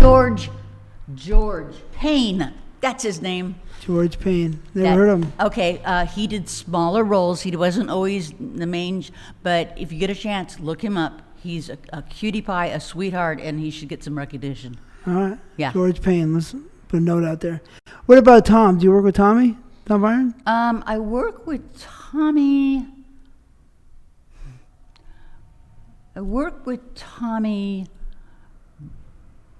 After I was doing makeup and all this other kind of stuff. But he wanted like an older version of me or something. But you fucked? Yeah, okay. we did a whole thing. Fucking squirted. Oh, really? Wow. I always knew I could. It was not a big deal. But you know, it was like. But I had known Tommy as like a little brother. In fact, he reminded me. Chuck had me do these films for the guy who was named after Ken, the Ken doll, and his sister Barbie. They had money, and they did these things. One was a pizza boy, and I was supposed to be the woman inside. And he got me like I think it was like a 14-year-old boy to come upstairs and get in bed with me, and it was softcore, so that was supposed to be okay.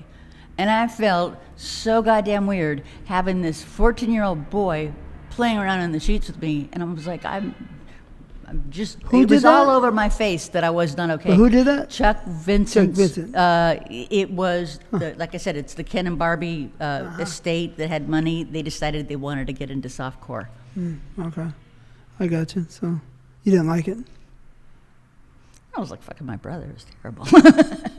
Terrible. So the scene with Tommy was good. Yeah, the scene with Tommy was great. Yeah, I always like Tommy. Tommy's just he's on, he's off, but he's Tommy. Mm-hmm. You know, you just know it. I would never ever turn my back on him. I do know he's basically a good guy. So yeah. What about Peter North? Do you work with Peter North? What you learn about Peter is don't touch the hair. But other than that, I was a makeup artist. No, but you didn't do a scene with him? No, just watched him work. I thought he was, but again, it was like he was really, he would pose and beautiful cock going inside, but you just had this feeling that if anybody went like that, he would fold like a deck of cards. Oh, yeah.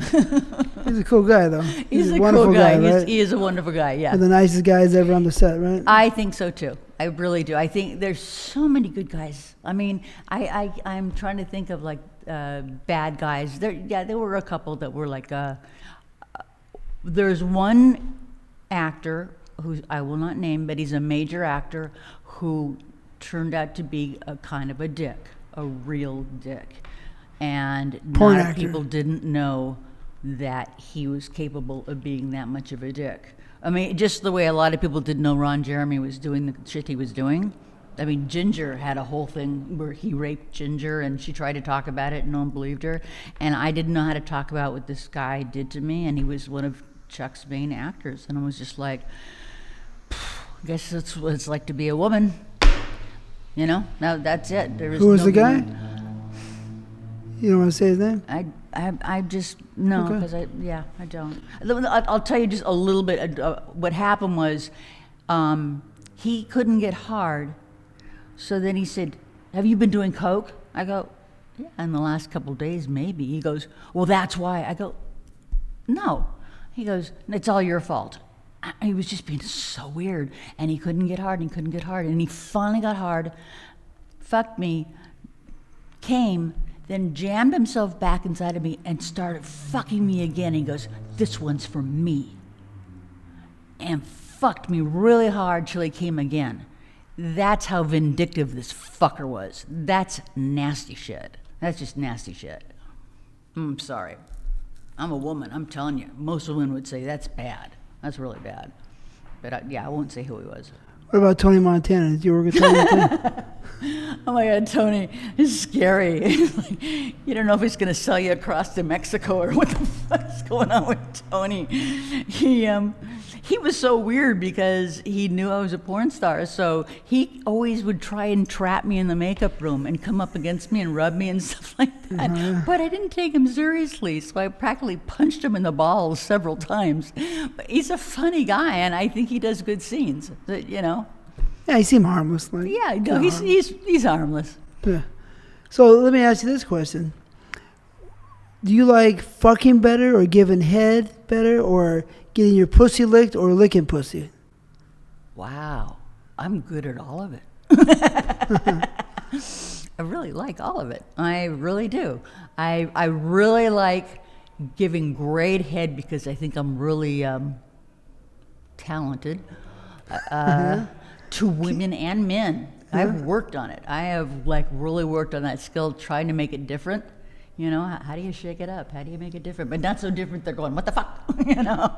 And love taking it.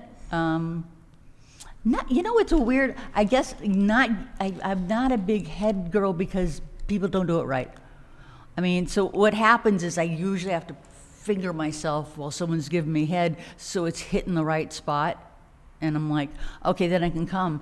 And, you know, I don't want to insult them or anything, but it's just like 75% of guys don't give great head. Why don't you give them a tip right now? What tip would you give 75% of those guys out there that can't give good head? What would you say to them?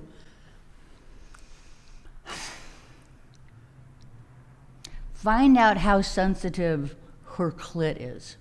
If it's sometimes a clit is so sensitive, you got to put 2 fingers over it and rub the top of it like this, so it's kind of there's something in between, but it feels really, really good.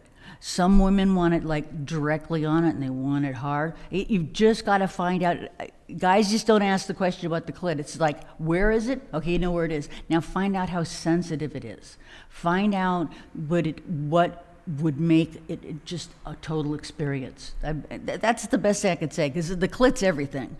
And the clit, and then if you add fingers up inside to the G-spot, well, it's all done. But yeah, the clit first. Does that make sense? Yeah. Okay. Who are you talking to? You know what I mean? Yeah, right. But You know. yeah, sure. Can you remember some of the girls, you know, that stick out in your head and say, these girls, this one girl or these girls were amazing porn star girls. They were beautiful. They were hot. Did any girls come to your mind? They were pretty. They were hot. I would say Some virtually names. none of them knew how to how to have sex with girls. They did what? None of them knew how to have sex. When I was living in New York, I ended up having some gay relationships. So I was open to, like, you know, stuff. And most of the women just didn't know. I had to teach them. No. But I mean, just across the board, normal. Pretty porn star girls. Pretty porn Who star girls. sticks out in your mind in your time that was hot, pretty, sexy? Not licking pussy, just was, you thought was good, but maybe licking pussy good too, but just being good. I see what you're saying. Veronica Hart, obviously. Why was Veronica? Veronica was a good actress. She had low self-esteem, so she acted her ass off. When she was younger, she accidentally got burned. This whole urn turned on her, and she had scars. Wow. A lot of people don't know it because she would hide it from the camera, but it made her feel like less than. So she made up for it with her confidence, and bam, she was just a good actress and passionate. Pretty? Really passionate. Pretty, yeah, very pretty. Okay. Still to this day, she's this older lady with her letting her hair go gray. She's still really pretty. She's really pretty. Other good women. Oh, God damn it. Did you meet Shauna Grant? I had a whole history with Shauna, because her and my other girlfriend, what's her name? They were girlfriends. She was girlfriend to an old boyfriend of mine. I knew them. I knew when I was out in California, I'd visit, say hi. They had a different lifestyle going on. They were doing a lot of coke. I wasn't doing coke. And what happened was I was on an award show, and Shauna was there, And she came up to me and she goes, I'm supposed to do this show up in San Francisco, but I don't think I could do it. Would you mind like calling them and maybe you could do it? And I go, sure, honey, no problem. I mean, I'm not doing anything, but are you sure you're okay? She goes, no, it's not going to happen right now. I've got too much going on. She had a boyfriend in jail, was part of it. And I talked to her that night because I talked to the people in San Francisco. And they said, yeah, okay, if you want to come up instead, we'd love to have you. You're perfect. And I called her and I said, okay, it's all taken care of. You don't worry about it. They have no bad issues or anything, so it's all good. She goes, thank you so much. And then she was dead the next day. In the book from Richard Pacheco, he thinks she was murdered instead of a suicide. What do you think? She could have been. She could have been. She was sloppy. She was a bad drugger, and she was greedy, and her boyfriend was vicious and a drug person. So she was in a bad crowd. You could totally see something happening. I don't see why they would kill her, because I don't see how she would be betraying anybody, but you don't ever know what goes on. So Payback, maybe. Payback, yeah, maybe payback. That could happen. Yeah, wasn't good. Wasn't good. She pretty? She was beautiful. No, she was beautiful, and she hated her family, and she hated her life, and she got shot in the face, and her mother came, got her body, put her in this pink dress that she would have hated, and had an open casket with the shot face. That's how they respected their daughter. Wow. Yeah, not good. That's horrible. You hear this stuff, you know, That's you're just heartbreaking. going, yeah. What people don't know sometimes is that some of the stories in the business, Lori Smith, that was her girlfriend. Lori Smith? That was part of that, yeah. some of the stories in the business will break your heart. Oh my God, they would. They You know what I mean? really Like that. would. Like what drove the parent, you know, in that relationship to be so rough that you do that disrespectful They want their little at girl the back, very end. and they're going to make a statement about it. You know, Yeah, is that it? I don't know. I don't know, but they didn't. They never referred to her by her porn name ever again, and yeah, not bad. So what movie was your favorite movie you did? How many movies did you end up doing? Well, if you go to Wikipedia, apparently I made about 100, but I really didn't. They were just compilations. I actually made about 38 films. 38 films. Just Okay. 38. Seriously. Okay. And which one was your favorite one? Games Women Play was like probably Right. just because that was such a moment of realizing I could act and do it. You know, the other films there were all kinds of good reasons why I liked them and stuff, but that was just such a key One thing. more time. Games Women Play. Okay. Games Women Play. Everybody, you gotta check that out. Mm-hmm. All right. So that's cool. So Oh, and this is something because you didn't know to ask it, but Australia was interested in actually opening up porno, and they have 7 states. So they had me come over as an ambassador to talk to these different people. in 7 these states. 7 states inside of Australia, because they wanted to open it up so it wouldn't be on the black market. And I talked to a bunch of different people at clubs and stuff, and kind of making, because I had just come out with In Love, and just making kind of this is a good idea. I don't see it, like, you know. And I was out there for 2 weeks, and I was at like Sydney, Adelaide, Perth, Melbourne. I had an amazing trip. I was in People magazine. I was Really, People magazine. I was in. This is People? That's not People. That's just one of the many newspapers I was in. Actress counters the sleazy side of porn. Who the hell is Kelly Nichols? Look, I like that picture. I Looks had sexy. that made. Oh, really? I did. For Australia? When you're in Australia? No, I had it made so I could walk around with it.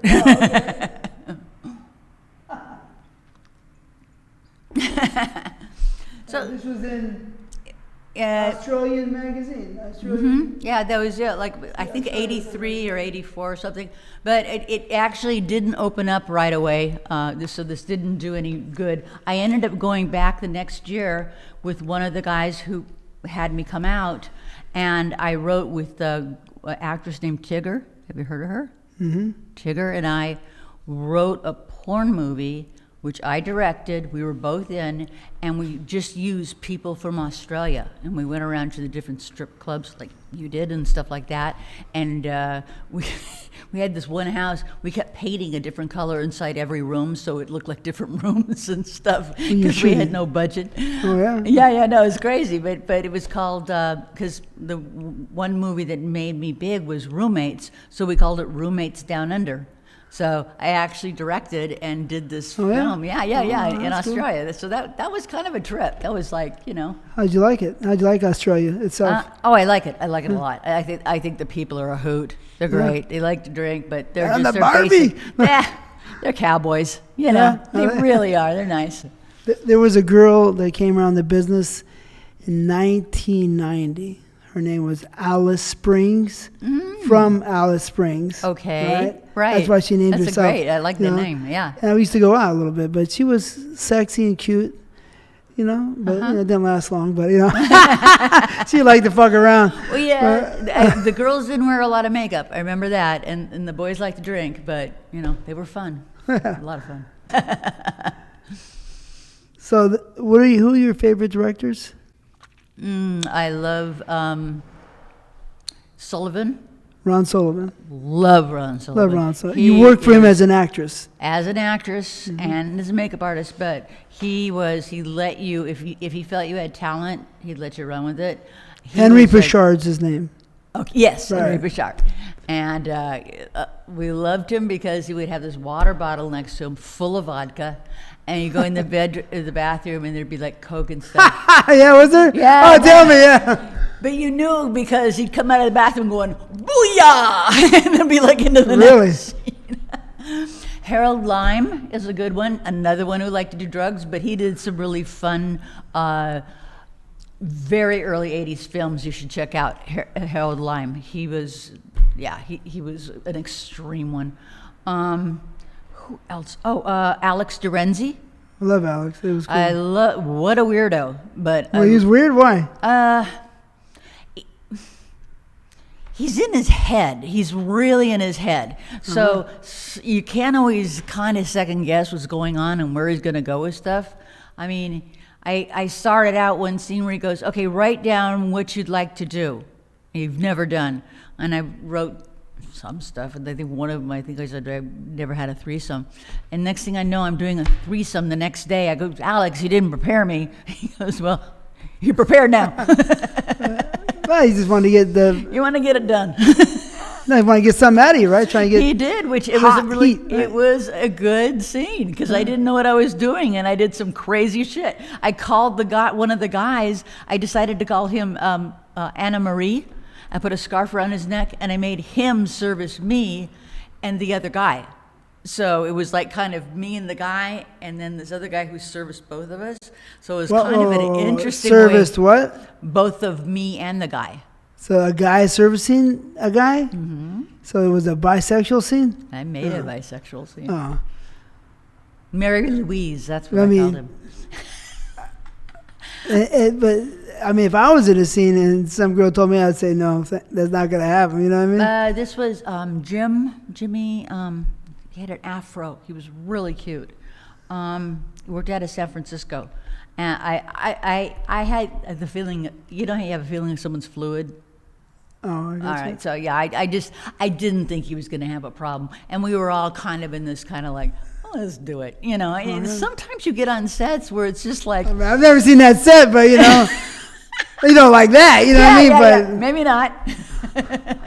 I guess that sometimes it's worth it to look back and think about that, where you're in this anything's possible world, because that's kind of what you create, you know? You got a camera running, people have expectations, but no one knows what you can or cannot do. You don't know what they can or not do. What are we all here for? Are we in the same mind? Do we want to go in this direction? You want to follow me, or do you want to do something different? I mean, anything's possible. It is really a very unique situation to be in, I think. Right. We're doing a sex scene, right? And right. Right, your mind can go different ways. It can. And you gotta be careful, though. Yeah. No. So, why did you quit working as an actress? I was on my second husband, who decided to get into the business. He wasn't going to. He was going to be a drummer in a band, and then he decided to be an actor. And it just felt so weird that we were both reporting to work, and there was not very much between us. And it just started to feel really redundant. Do you know? What I'm saying? It was like what was really happening was the scripts were going away, things were going to video. So film, which is really a pretty medium, it's very pretty. The lighting's great. It's expensive and it takes a little bit longer, but it's really neat. Video, you can cancel, do it. And there's a lot of impatience around video because okay, let's do it over again. Let's do it over again. Stuff like that. And I was just like, wow. And the stories that I used to tell as an actress weren't there so much anymore. And it just felt like I just felt kind of antiquated, like I was a dinosaur a little bit. And really? I didn't feel old. I just felt like I didn't belong there anymore. Oh, really? Yeah. Huh. So I just got out, and I wanted to get away from my husband too. So it was a twofold thing, and I never looked back. I just went and got pregnant, had 2 babies, and then went back to doing makeup. Oh, yeah. Yeah. So after a year, 2 years later, 3 years later, you came back, did makeup, or right away? 2 or 3 years later. So yeah. maybe 83, 84 is when you quit? See, I quit in 84. I had a baby in 86 and a baby in 87, and I came back about 89. Yeah. Yeah. Okay. Right when I came around. Yeah. I came around 89. But well, that's interesting. So then you said, time to get back to work, let me do makeup. Yeah, but I was comfortable because I still liked the medium. I always thought there's a little bit of a rebellious thing about our business, fuck the sheriff. We're going to do what we're going to do. And there's something kind of cool about it. And plus, if you've been living that life for a while, you can't always talk about your life. Like you go to a bar, you go places, it's kind of... It's not appropriate because it's just going to ask for a whole bunch of questions you just don't want to explain and stuff like that. So you're kind of used to being like on guard, but when you meet the right people, you can kind of share what you do. You're outlaws. I liked being an outlaw. I liked being with other outlaws. I think that's the best way to put it. And I didn't want to go back to straight shit. I worked on some straight movies and I hated it. They were like so weird, judgmental. I mean, our movies were we got more done in one day than most Hollywood movies get done, for starters. A week, no. Oh, seriously. No, seriously. So Hollywood people are totally think dicks. they're so think they're so entitled to the world. Right. They're fucking delusional, a lot of them. Oh, they are very good. That's a fact. But they'll watch porno and jerk off to it and then be in denial about it. Yeah, Right. So, we already know that story on the average. But, all right, let me ask you this question. So now you've transitioned, you're doing makeup. I saw you on the set so many times, right? And so do you have any of the actors say, hey, what's up, Kelly? Yeah. You look sexy. Oh, yeah. What's up? How are you? Yeah, I had some close calls because you're not supposed to do that. You're supposed to free world, remember? Outlaw. Well, you're in the outlaw world, Kelly. What? But remember, some of these sets are really messy. The guy would be coming, and then he'd be running by where like the Cokes and the ice were, with his cock in his hand and dripping semen, and you're just going, right. Right? So they weren't always the cleanest, best places to be, but there were some guys that were like, they would tease me, and Ooh. Come on.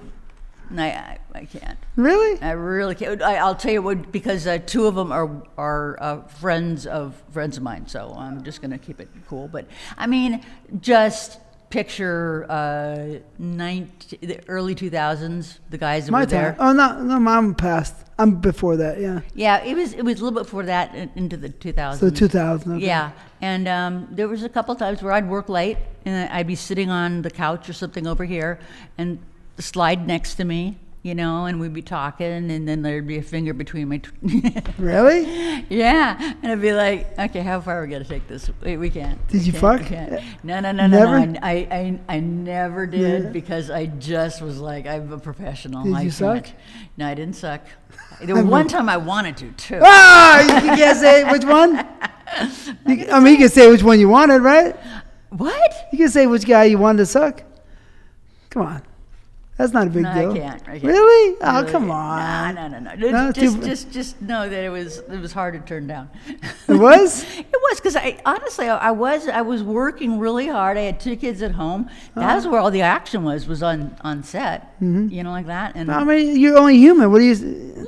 Yeah. I mean, come on. but I have had boyfriends I met on the side come to the set. Because there's nothing sexier to a guy on the outside going, oh yeah, I work on porn films. You want to come see?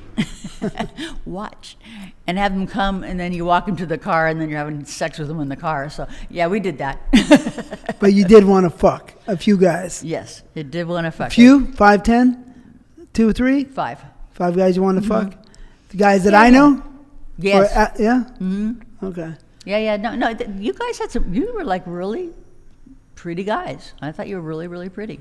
Oh, we're talking about me, but I was talking about, No, the guys that you knew, actors at the time, right? Yeah. Yeah. Yeah, but in my time, some of my guys, some of the guys I worked with, you wanted to fuck? I never felt any energy from you at all, so I don't think I was one of the guys, right? No. You and I were like you were just always real respectful and right to the point. You were there to work. You were there to work. You weren't there to get strokes, because some of these guys come in and they want to hear how cute they are. You never did that, and I was like, I thought that was really cool. Who's the one who played? I will give his name. He played Captain Kirk for Star Trek. He's Randy Spears? No, longish hair, kind of a Conan the Barbarian kind of character. You know who this guy? Out of the country guy or no? No, he's not out of the He's country. American? American, yeah. He's been in so many VCA pictures and stuff. But My Time? Yeah. Remember he had the long hair. But that's right after My Time he came around. When Viagra came, this guy came around. He was still working in the 70s. He worked for Jim Hall in the what days? He was still working, I'm sorry, in the 2000s. Yeah, but the guy was around, yeah. Who's the Italian director that did a lot of like look-alike films? You know, okay. I wish I mean, if I say it, you'll be going, yeah, this guy, he fucked everybody. Evan Stone? Evan Stone, thank you. Yeah, I used to think Evan was really cute, and I thought You did? Yeah. Yeah, really? Wow. I think I was more in love with his personality. You know, less because he was kind of a fuck stud, but he was funny, and there's no way to get me hotter than just be funny. I'll laugh all the way down. Yeah. I used to build. Yeah, I understand that. Yeah, right. Yeah. When I was younger, I could make girls laugh, right? Well, that's cool. All right. So, were you on the set? Because a lot of people don't know, but you know that when you're on the set and they call makeup on the set of the scene, sex scene. You know, the girl's bruise or or mascara's running.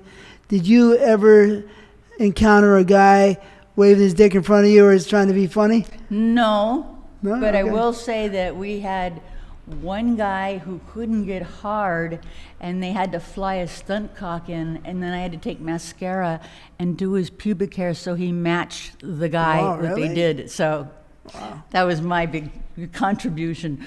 No, the guys didn't usually do that. Did you see a lot of guys and girls fucking around on the set? Oh yeah. No, I've had girls in my chair trying to come onto me and rub against me. But they've been all different states. They can be drunk. This one girl was like on acid, and I was doing her makeup, and she's looking at my brush, and she's getting cross-eyed. I go, "What are you doing?" She goes, "Oh, I took acid 2 hours ago." And it was just like her eyes were like, nah. So you just never knew what kind of state some of these people would arrive in. No, but I mean behind the scenes with a lot of people fucking and sucking in the back rooms, on the in the bathrooms. There was let's not say a lot. Let's say there was about between 30 and 40%. It's just lower under 50, but there was 30, 40%. shit going on. Yeah. 30 to 40% of the people on set are fucking around. Right. Behind the scenes. Yeah, and some of it was legitimately warming up because they have a scene coming up and they want to like make sure they're like for the. Or they just want to have fun, right? They want to have fun. Girls just want to have fun. Cyndi Lauper said. Waste it. Right. I never did that because I didn't want to go on the set and be weak. Right. I always thought that was a better way to go. Yeah. Well, we got to end this up. I would like this in 2 words. This is the end of the the interview. Thank you so much. Sure.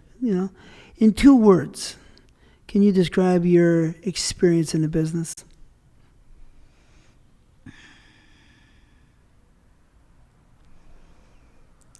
It opened me up to realize that here I was, a tomboy with no sexual affinity or anything till I was 18, to the fact that I really was a sexual person.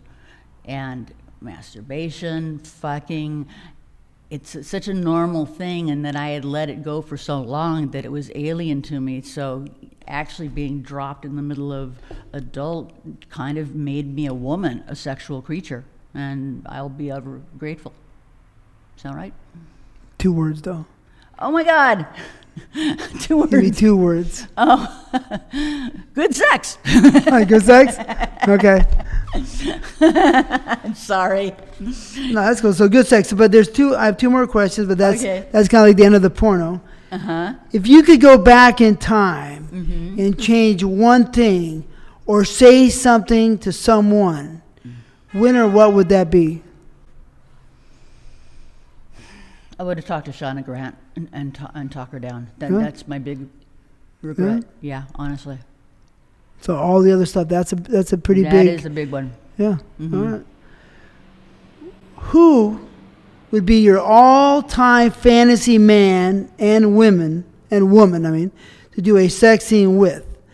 Anyone through time, including from Julius Caesar to Cleopatra or even Clint Eastwood. Oh my God.